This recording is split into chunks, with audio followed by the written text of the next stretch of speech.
Determine when we're live.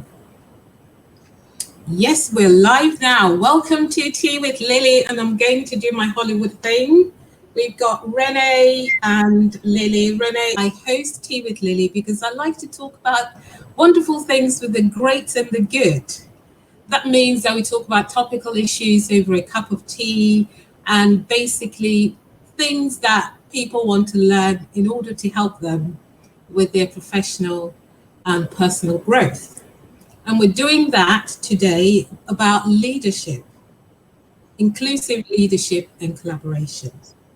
So let us know where you are, you're in the chat, where you're tuning in from, which country, which city, which platform, and so that we can get an opinion, get an idea of who's here with us. And by all means, stay till the end because we've got a fabulous giveaway that I'm actually imbibing right now in my head. I'm not quite drinking that. And so stay to the end if you can and let us know where you are. So let's have a look at if we're getting any comments coming through, not just yet. But today, my guest is René Carayol MBE. Welcome to the Magic Sofa. What are you drinking? Tea. Tea. It would be tea, Lily. It's a great privilege and my pleasure to be here. Thank you. I'm going to say thank you so many times. You tell me to take it out of my vocabulary because I know how busy you are, and taking an hour out to spend with us and tell us what we can do to improve this narrative around diversity, inclusion, and leadership, and equity, and equality. And it's all one big, one big thing, but I'm sure you'll clarify that for us. But before we go ahead, I'd just like to do a few key points about René. I'll read a little bit and then I'll stop now because I don't want to leave anything out. So he's not just one of the world's leading executive coaches, working with some of the Fortune 500 top CEOs and the executive teams. He's actually been a chairman, a CEO, and MD of blue chip businesses. He draws from his own unique experiences on various international boards from Marks & Spencer, Pepsi, to IPC Media, and Inland Revenue.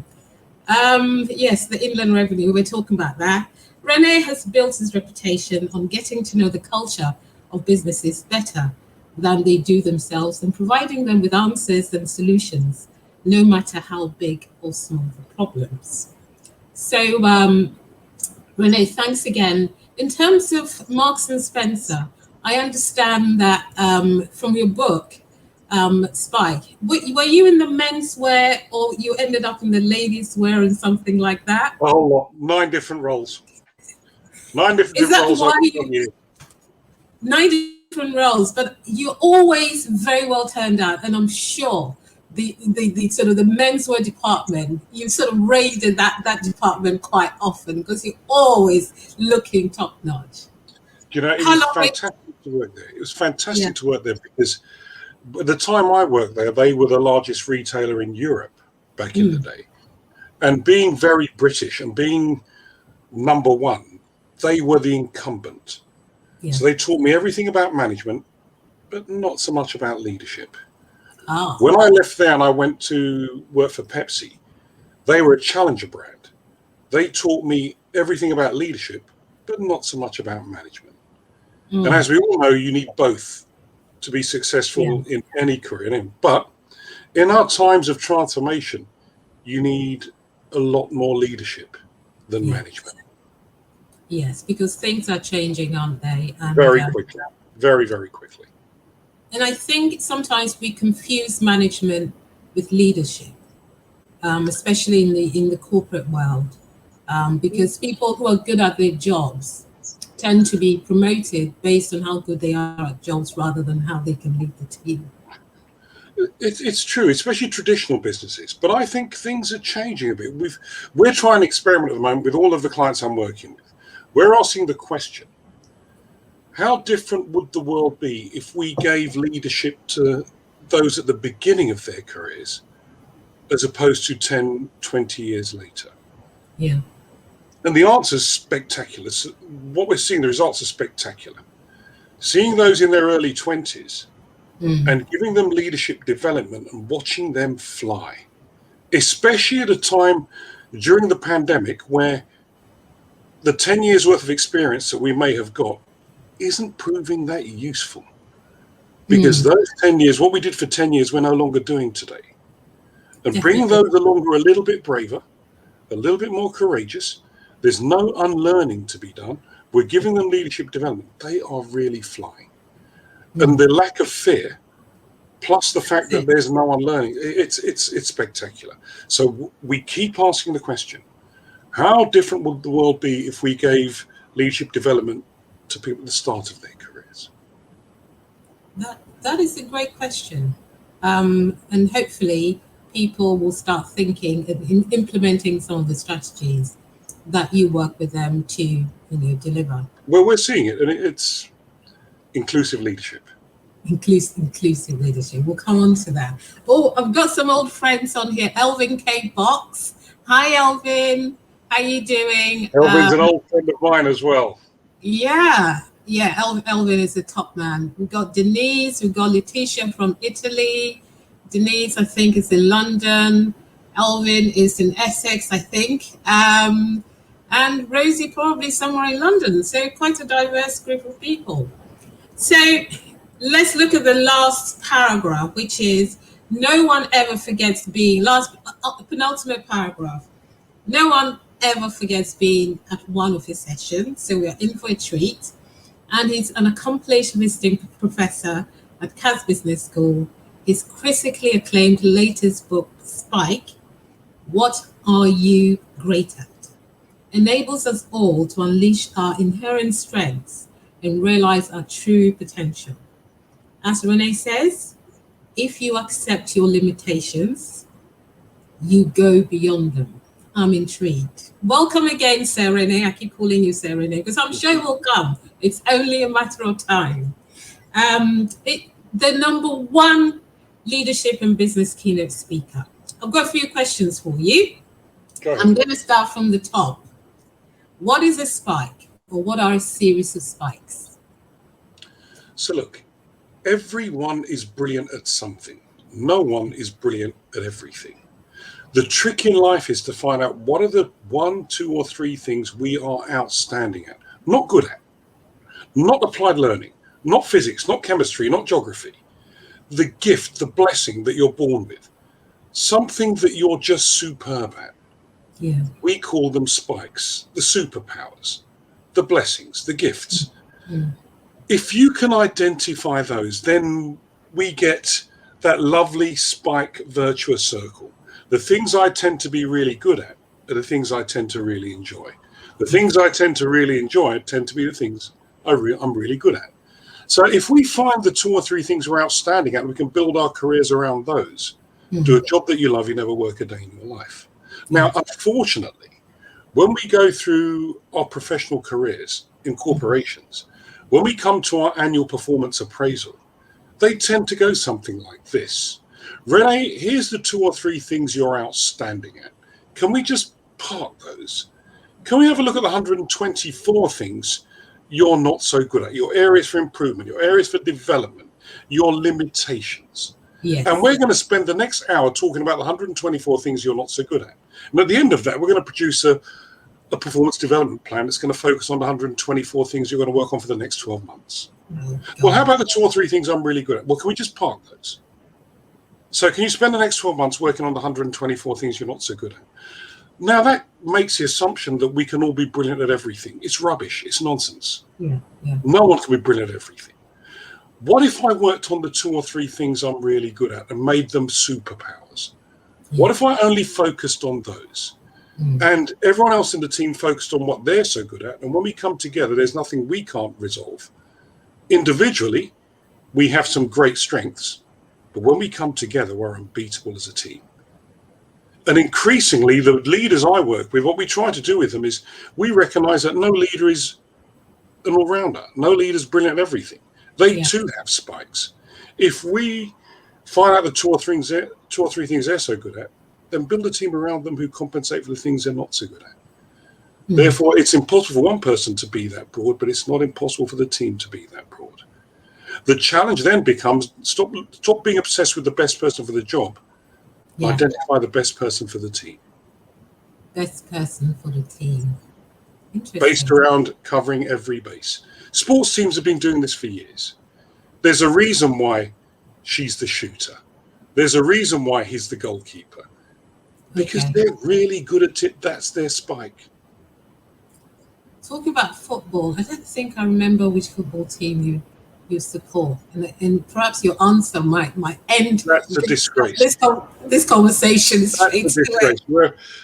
I'm a Chelsea fan, of course. Oh my God! I think we're going to stop now. Anyway, I'm a massive Arsenal fan, so here you go. Both London, parts of the London groups. We've got another guest here, Miss Cheryl. How are you doing? Thank you for joining us. Been a while. I haven't seen you in ages. Now, the term BAME. People are beginning to resist the term. Horrible four-letter word. Yeah, it's a four-letter word indeed. Do we now just use black, or do we it's out of date. It's a smoke screen. It's unhelpful. When we're talking about ethnicity, when we're talking about race, when we're talking about anything, we need to be specific. Yes. And, I remember Boris Johnson standing up and saying we have 3 BAME members of the cabinet. Not one of them are black. Not one of them are black. Yep. For it to resonate with me, I think we all want people to be specific. And when we say that we have BAME members of the board, what we want to know is that when people join the company and they look up, do they see someone who represents them? Yeah. And BAME is increasingly unhelpful. And it's a term that covers so many minorities. Yes. From the travellers to the Irish, to the black, to the Asian, to the Bangladesh. Come on, let's get a bit more specific. Yeah. Because we all have different needs and different identities. Correct. And if we want to help people out, let's find out who they are specifically. Let's find out what their needs are specifically. Let's get our solutions in specifically. Yeah. Generics don't work. So, yeah, everybody scratch the word BAME out of the vocabulary. Say René. We deleted it a long time ago. Yes. Now, since I'd say in the last year, companies are now sort of saying they're hiring, they're doing stuff for more diverse talent. That is all well and good. But then I'm sort of wondering, is it sort of like a knee-jerk reaction? What are they going to do? Oh, I'd remove that cynicism, Lily. That's not what we're seeing at all. I'm not seeing that at all. I'm seeing something completely different. Okay. If you get to my vintage and my age, and when you've sat around and seen nothing for years, and I mean nothing, nothing. What we've seen over the past year, and especially the last 6 months, is we've seen tremendous changes driven by business. And the first place I spoke at a climate change conference and realized the venerable David Attenborough tried for years to get businesses to get behind climate change. We didn't see it. Greta Thunberg comes along with her generation. They're more vocal. They're more outspoken. They're more challenging. They're more joined up. They're more tech savvy. And they're the next generation of customers for business. Businesses started to take climate change seriously. Yeah. Sustainability. And just like there's a generation there that worry about what goes into their makeup, what the workers who make their fashion, what conditions are they working in, and they're vocal, they're outspoken. Yeah. We've seen precisely the same thing with race. The big gap is not race, it's generations. And there's my generation are still polarized, still divided, still angry with each other. There's one set who are so angry they can't move and won't forgive and won't forget and won't heal. There's another generation which keep belittling race and saying race doesn't exist while we talk about it. But there's a generation that's really joined up, and really won't settle for a lack of change, transformation. And when we say the likes of Netflix and Nike, yes, you understand why they're focused on it. Yeah. But there is not a business I'm working with that isn't trying to make a difference on race. Do they know what to do? I'm not so sure. Okay. Are they clumsy? You better believe it. Do they have a roadmap? No. But is the intent there? Yes. Now, what we've got to do is help them make that difference. From Microsoft to Credit Suisse to Barclays, I'm working with all of them. Every single one of them is energized, mobilized, but have they got the solution? No. Are they investing? You better believe it. Some of them significantly. But I think we have a one-off opportunity to get involved and help them to make this difference and make it sustainable. And I push everyone to get outspoken, speak up, challenge, be assertive. Don't be afraid to get involved. Just to challenge. Exactly. If they need guidance, let's get involved. Get inside the tent, though. Don't stand outside with your hand on the hips, shaking your head and saying it ain't good enough. And what are they really doing? Are they ticking a box? Get involved. Get involved in the heavy lifting. Start to make a difference. Be involved in the transformation. Yeah. Roll up your sleeves and prepare to get your hands dirty. And be involved in making some mistakes before it gets perfect.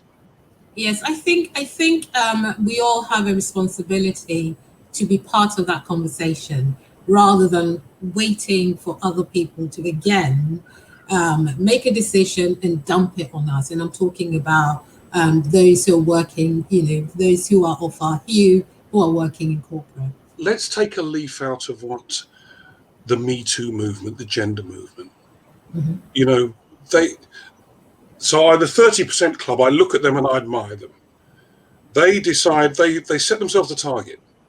Within 5 years, we want 30% of boards in the FTSE 100 to have 30% women.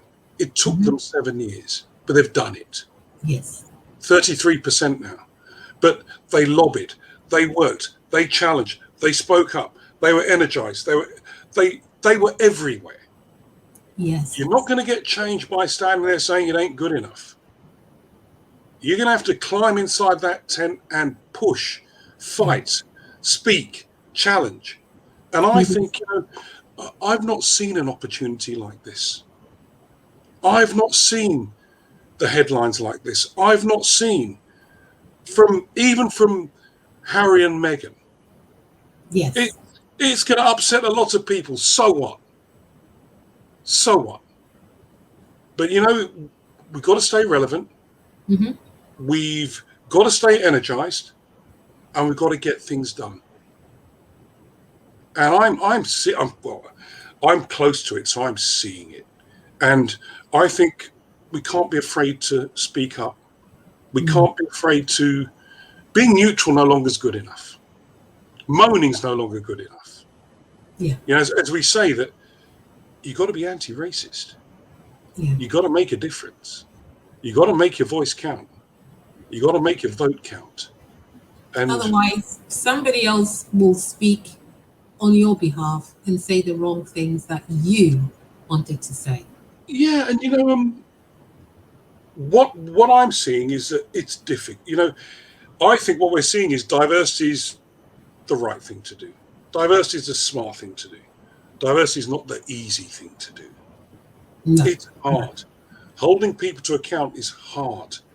Getting people to understand that diversity is a fact. Inclusion is a choice. Inclusion is where the heavy lifting takes place. That's the tough bit. Yeah. Getting me here is one thing. Enabling me to succeed is something completely different. Indeed, and I think that was one of the parts of the question I was going to ask. That there's a need. They're doing things, but what is happening or is likely to happen at the back to make sure that those people that are being hired actually flourish in the roles. But look, I think so I could give you 100 stories, but what we're seeing with every company we're working with. The incumbents, whoever the incumbents are, they get threatened. Yes. At L'Oreal, it's women because they're in the most powerful positions. At Microsoft, it's the engineers because they're the most powerful positions. But in most of the places we work, it's the white men because they're in the positions of power. Whoever's in the position of power doesn't want it to change. And that goes in every society, in every business, in everywhere you go. If you're in a position of power, you're not going to really say, you know what, I've got a really good idea today. Why don't I cede power to everyone else? No one does that voluntarily. So they need to be encouraged. They need to be controlled. But what we've been doing is involving the incumbents in the conversation. Yes. And I had this situation a couple of weeks ago where a bunch of the white guys were, the whispering campaign was that it's all race or gender. It's not us. We're going to be made extinct. We're being threatened. We're being moved out. It's everything, everyone but us. So I engaged them in the conversation. I got them to have their voices heard. And I shared with them what we're trying to do is create a level playing field. What's your idea? What's your approach? We're trying to build a meritocracy. What do you have that might be better to replace that? Yeah. I mean, well, it's positive discrimination against us. No, there's nothing positive about discrimination. We're just widening the gate and looking in as many sources as we can for the best possible talent. Yeah. Statistically, it's impossible for you to prove to me that the best 100 people for those roles are all white, middle-aged men, middle class. I'm sorry, that's impossible for you to prove. Yeah. Eventually, they joined us and they're happy to be part of it. They see that they're not being made extinct, but they will see that the world will change and become more fair. Yeah, yeah. But inclusion means include everyone. Listen to every voice, no matter who it is. I think that sort of goes towards the next bit, which is the word collaboration. I often see it as sort of a peer-to-peer thing, but when you're collaborating with your peer, somebody who's on a similar level, or you're working on a project, how does that work with leadership and people who are less, So it's not about peers. It's not about peers. So let's get rid of that bit. It's not about peers. You're constraining it. Right. There was a time when the chief executive, let's say, would make every call, would solve every problem, would set every strategic thinking, set every program, would delegate every task. Those days are long gone. No one person can call all the shots anymore. The world's too fast moving. The markets are too unforgiving. It's all too complex. Now we need the team. Yeah. It's the team that does it. And collaboration is the new leadership. It doesn't take one person, it takes many people. Yeah. And what the leader's role is, and this is what I call inclusive leadership, is to create an environment where everyone else can succeed and flourish. They don't make the calls anymore. They're there to create the environment where many others can flourish, where many others can take part in the decision. There are lots of people with many diverse skill sets, many diverse sets of experiences. When they come together, we think independently, but when we come together, we are so powerful. Yes. It's everybody in, nobody out. Every voice needs to be heard. So that leader is the conductor of an orchestra of many different talents, many different sizes, shapes, races, thoughts, experiences, levels. It's not about status anymore. Everybody can contribute to the new thinking. Some of the best ideas come from the most junior people who are closest to the customer. Yes. In fact, I read a long time, I think it was a Bounty bar. I don't know how long ago it was. Bounty bars used to have cardboards in them. And I think one staff member suggested that. I think they tend to make recommendations to the boss. And he said that the cardboard bits that were in the boxes or were in the packaging were not necessary. And apparently it saved them a lot of money.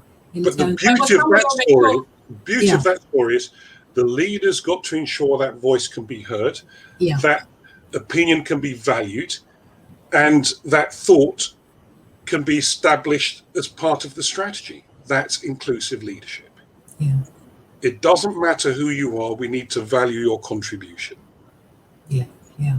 That's a different sort of leadership. It's not the hierarchy. It's a different form of leadership. Collaboration goes beyond hierarchy, goes beyond peers. It's a mindset, it's an attitude. It's the way we behave. I'm interested in everybody who works within my team because every one of them has a valuable contribution to me. Now, that's a tough old challenge for the leadership, which is why we need a new form of leadership. The old-fashioned hierarchy doesn't cut it anymore. Yeah, and many of them may have learned the ropes from more, older people, so they may just have to unlearn different ways. I'll give you an example. Embrace different ways of I doing it. always say that before I start working with an organization, give me 30 minutes sitting in your reception. It tells me everything about the prevailing culture. And watch when the leaders come in, especially the chief executive. And I'll exaggerate just a little bit so there is one sort of leader that will take 15 Usain Bolt seconds to get across reception. They're staring into their iPhone. They're reading the emails that should never have been sent to them. They've got no time for anyone. They don't speak to anyone. They walk right across reception into the lift. They don't speak to anyone in the lift. They're still looking at their emails, and no one dares speak to them, but they're the chief executive. That's a particular form of culture. There's another sort of chief executive. When they come in, it takes them 15 minutes to get across reception because they come in and it's, "Hi, Lily, how are you? How's your son's graduation last week? Yes. David, how was the bar mitzvah last week?" And they know everyone's first name. They know everything about everyone who works in that reception. But they're giving a message to everyone else. Everyone is important to me. Yes. I've taken the time to take an interest in every one of you. Therefore, there's no excuse in anyone else not taking an interest in everyone else. That's the new form of leadership. And when they get in the lift, everyone speaks to them because they're real, they're human, and they care. Yeah, I'm looking forward to all of these people that we're all going to meet soon. You've answered some of my questions already, but there's one here. It says, for those of us getting older and feel that we've missed opportunities, what advice would you give us? You're never too old to learn, is the first thing. Every day's a new opportunity, and what you've gained in experience, you can help others on their journey. Now, the thing that I would say, I've never seen anyone fulfill their leadership potential without the intervention of a mentor. Yes. Those of us who have had a few years' experience, been around the block a bit, we are the best mentors. Go find someone who needs a little bit of help, a little bit of advice, and let's invest in the next generation. Every one of us can find someone who maybe doesn't quite believe in themselves at this moment in time. Go believe in them. And you know what they say? It costs nothing for a candle to light another candle. Wow. Is that another Africanism? It's a Gambianism.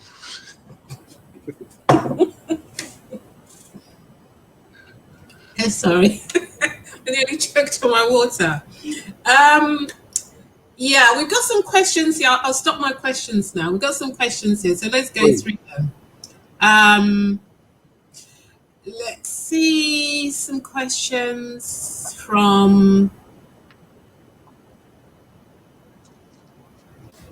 Rosie says, what should we do about those who want to stand on the sideline and criticize those doing the hard work? Get them onto the pitch. Give them something to do. You know, Absolutely. every single one of us, it's so easy to stand there, point the finger of blame and criticize. Adds zero value. Be ashamed of yourself. Get on the pitch and help do some heavy lifting. Okay, thank you for that. Miss Cheryl says, creating partnerships is the way forward. That's right. We'll put that there.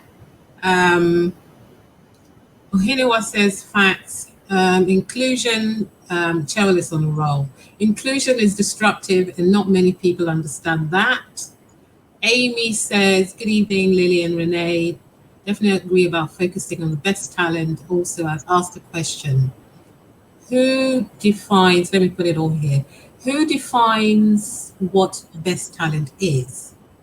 Inclusion is definitely about listening to all and allowing everyone the space to speak. So, you know, it's an interesting question, who defines what best talent is. It's different in every environment. There is no universal definition of talent. And in everywhere I've worked, what one organization may find is appropriate for them may be inappropriate for another.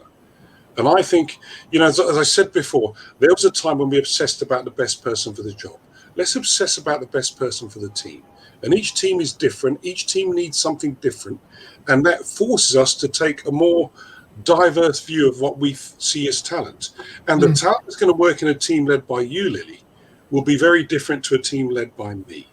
So I walk away from this old world that talent is 10 years experience, Russell Group University, 2-1 degree. It's nothing like that. It's what is it we're trying to achieve at this moment in time, and what's the best person to deliver that for us at this moment in time. Yeah. And let's have the flexibility to look at the actual people and what they can bring, as opposed to being absolutely obsessed with something we've written on some paper.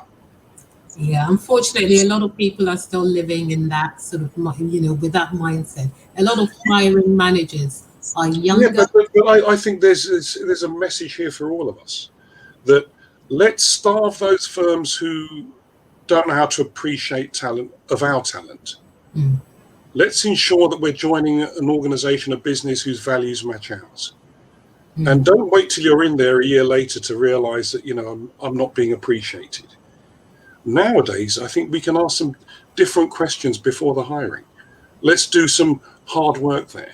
And we're pushing lots of the companies we're working with to move away from the mass processing of CVs and application forms, and leaving it to the technology to find out what's right for us.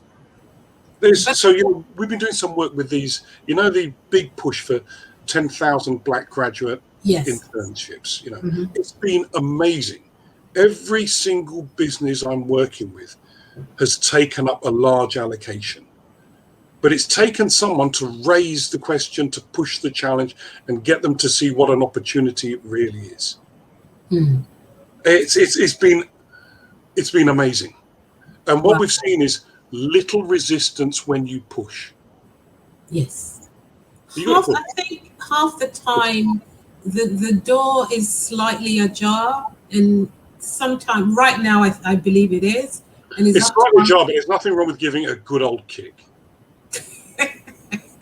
A good old kick. That's it. I like, but half the time we just need to push it gently. It's not. I think at times that we're a bit polite. And you know what the Americans now, they call it being intentional. Yes. What we might call being a little more assertive. Whereas we used to be, and I see it in myself, that years ago I'd be, do you think it might be possible, if you really don't mind, any chance of extending the list? Could we possibly, if now it's, I really think we would benefit from having a look at these 10,000 graduate black internships. Yeah. I think that might bring something very special to what we're trying to achieve. And just to help you, I've prepared a few of them, which I'd like to talk you through at the moment. In fact, I've got the application form already filled out for you. Now the onus is on someone else to say no to me. Yeah. We just need to be a little bit more intentional. Be a little bit more intentional. I like that. Let's look at some of the questions. Some more questions here. It's a packed house. There's a LinkedIn user, but what do you say about organizations who say they value diversity and have written it in their policies? Call it out. Call it out. The thing is, I think speak up, call it out. Inclusion is that every voice should be heard. And if we're working with an organization, for an organization, next to an organization that isn't practicing what it's preaching, call it out. And it might be just a reminder, because maybe they've forgotten. They're so busy, they've forgotten. And let's give them the benefit of the doubt. I can see that it says diversity is part and parcel of your values. And I'm looking around at the top teams, and I'm not quite seeing that diversity reflected. How can I help you? Yeah.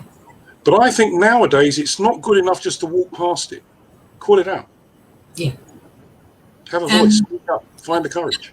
And I think when you call it out, it actually shows people respect you more if you actually speak up. Whereas before, resentment and fear and what have you. And look, you're so right. But it still takes a bit of courage. Yeah. And it still takes, I say to people, Find the right language, find the right means, find the right place, or find the right allies to do it with you. Allies. But innocent bystander is no longer good enough. Walking past, I think, not my problem is no longer good enough. Right. Okay. What did Miss Cheryl say? Know and believe in your worth. Well done. If you do, everyone else will. If you don't, no one's got a chance. Love it. Okay. I asked the question above. Let's go back up. I think I've gotten one more. Okay. It says, Izia says, so what do you do to existing leaders who don't look at collaboration that way? Those who hire those who look, sound, and feel, and they feel comfortable with. So, do you know, homogenous leadership still exists. And as we all know that if we look alike, sound alike, come from the same place, we're probably going to make decisions a lot easier.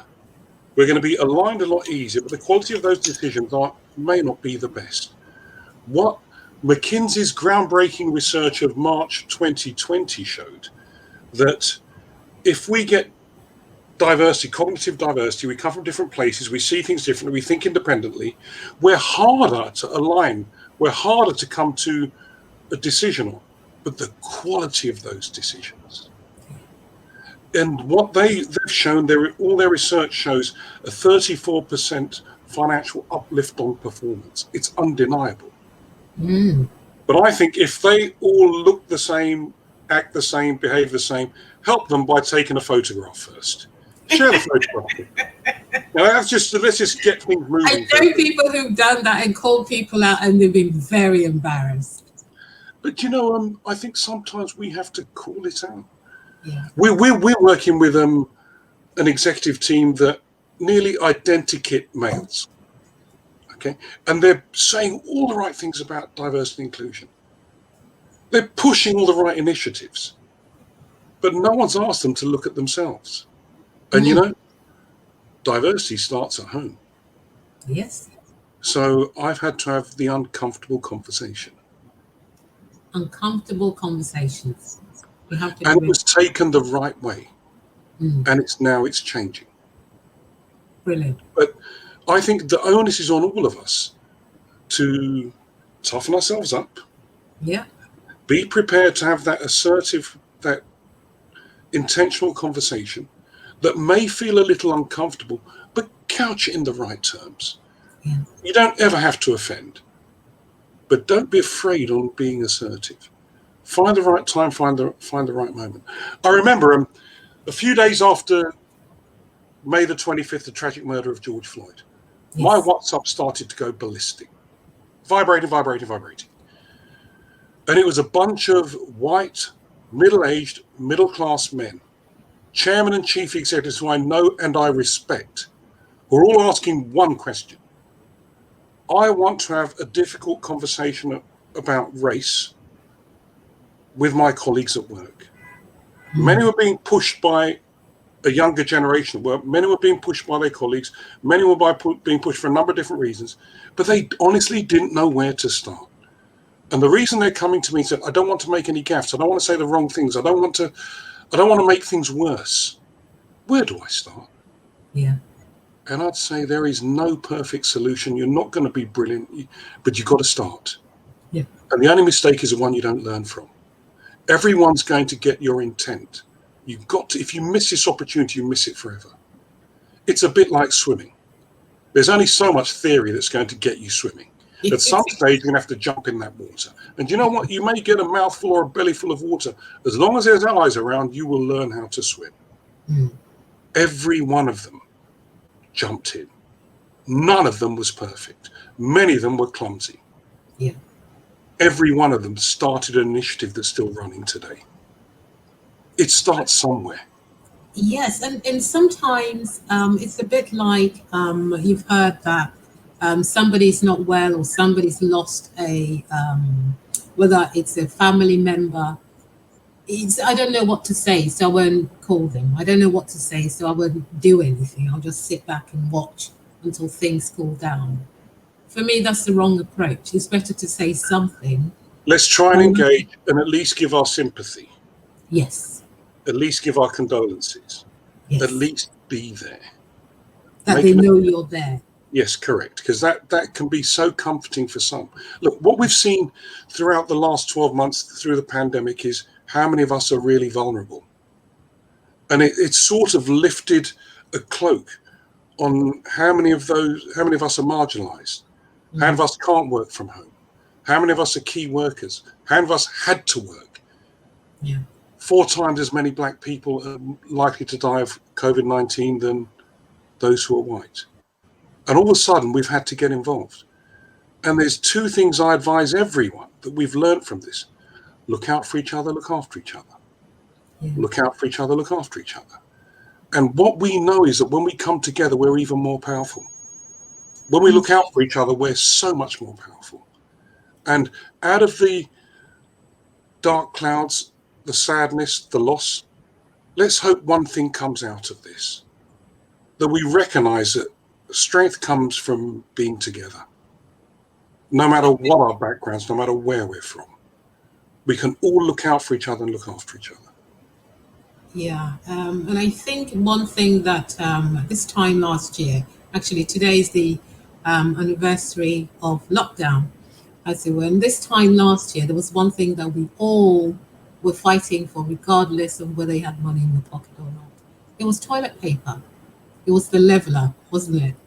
We all had to come together and share what we had and buy, That's about far enough, Lily. Thank you very much. But we all had to share stuff. And I think the message is here that no matter what happens, because I think what the pandemic has taught us is that we have to be beyond race. We have to be beyond faith. We have to look up. I've got a 89-year-old neighbor. She's got no next of kin. So me, my son, and my daughter, we ensure every day one of us goes to knock the door. Yeah. Because of social distancing, we don't go in, we can't. We just see her through the door, she's okay. She's got a foul temper. She's not always pleased to see us, but she knows why we're knocking the door. Yeah, she knows. That's important. And it's brought us together. So these things really, really matter. We're in this thing together. We got to be. No matter what race you are, no one's born inferior or superior. No, absolutely. Never forget that. We're all God's children, whether you be whatever you believe in. And I know we're sort of running. Do you have another 5 minutes so we can run through everything? Of course, Lily, of course. Oh, thank you. Okay, now 2 more questions. You've done a lot of work with a lot of companies. Which industry do you think is responding the quickest to the diversity and inclusion challenge? Do you know, it's interesting because in America, everyone's responding faster than anywhere else because it's so acute. What I'm seeing here is those who are putting the most resources behind it is financial services, who are usually the most slumbering. Yep. They're putting the most resources behind it. I wouldn't say they're the most agile. The technology industry is talking a lot about it, but retailers are really fast.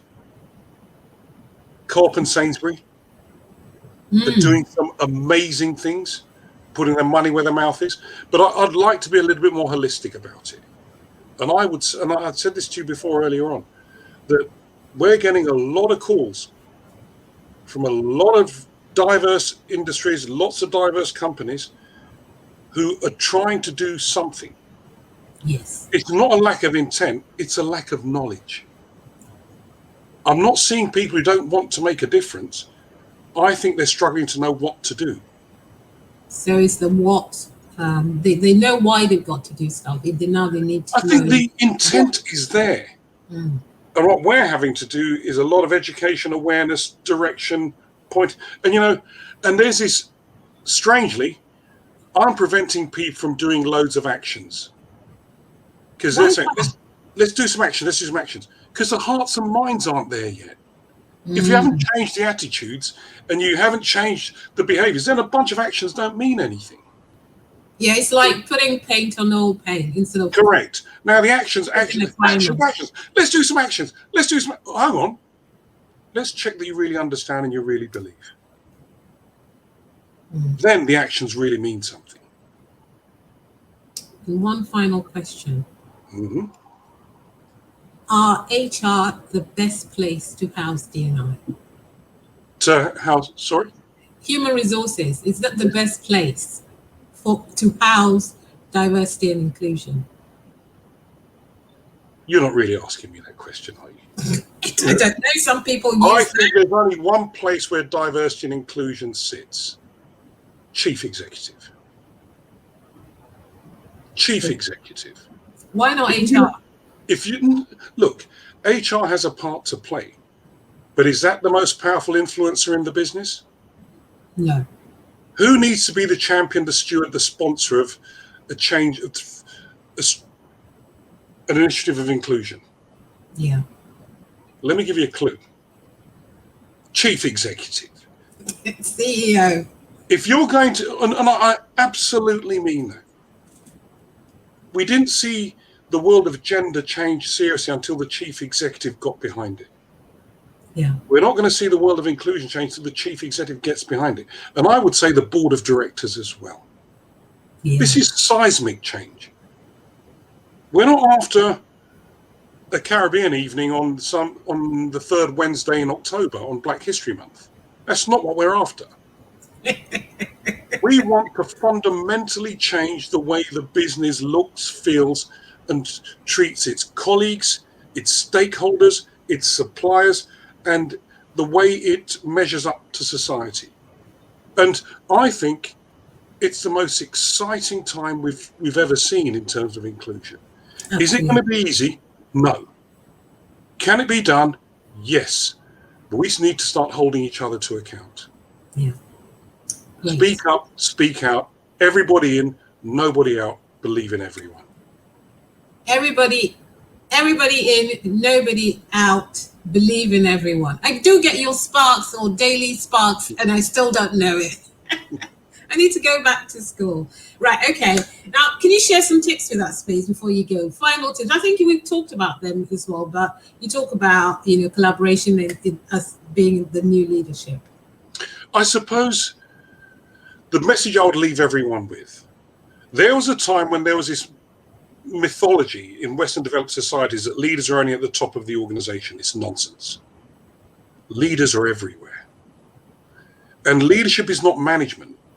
It's not status. It's not rank. It's not a job title. It doesn't take training. You're a leader because you've chosen to be.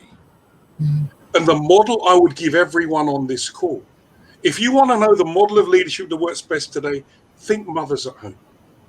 Just think mothers at home. If you want to think about empathy, it's in abundance. If you want to know that every one of that mother's charges, be they the children, the husband, the wife, the granddaughter, they know everyone deserves a different stroke. They know when to coax. They know when to cajole. They know when to push. They know when to raise a voice. They know boundaries. They know sanctions. They seem to know everyone that they have a responsibility for, and they seem to have time for them. Where were they trained? I'm not so sure.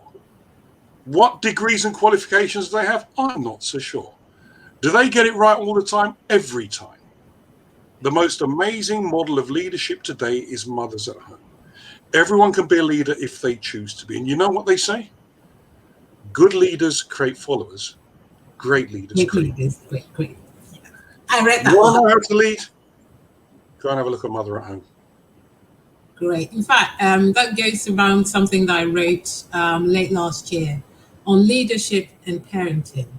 Are they two sides of the same coin? Not mothers per se, but that parenting. I would say leave the men out of this one. Well, have a look at the mother. I want to be inclusive. No, I'm giving you a much more direct message. And the message is of emotional intelligence, empathy. And the truth is, whatever IQ we're born with, we tend to die with. It doesn't change much. The beauty of emotional intelligence is we can actually improve it. We can make it better. We can work hard at it. And, and I remember interviewing Daniel Goleman and him saying that I was trying to get him to define emotional intelligence. And what I took away from it was super interpersonal skills. The ability to find time for everyone, the ability to take an interest in everyone. You can grow that. You can work on it. You can become better at it. Every one of us can become better leaders. Are leaders born or made? Neither. They're found. They're found. They're found. Go find the leader in you today. Great. Now, there's the question about extraordinary times that we live in. We've touched on that in that we're all at home. We've got so much going on, and leaders need to find ways of leading differently.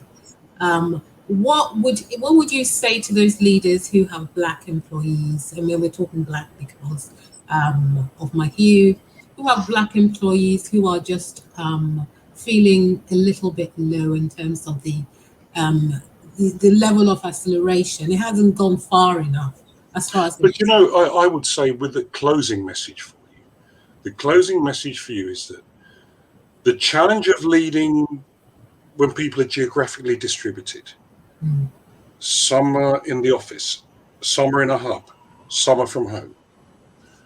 The challenge of leading when some of our people do not have the benefits and privileges that some have.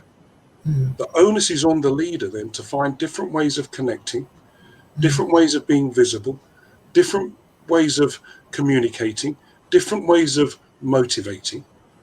It's a big challenge for the leadership, but it's nothing more than we want. Look, leadership has always been challenging. Leadership has always been difficult, so it should be. Because as a leader, we have a dramatic impact on people's lives. So therefore, let's take it seriously.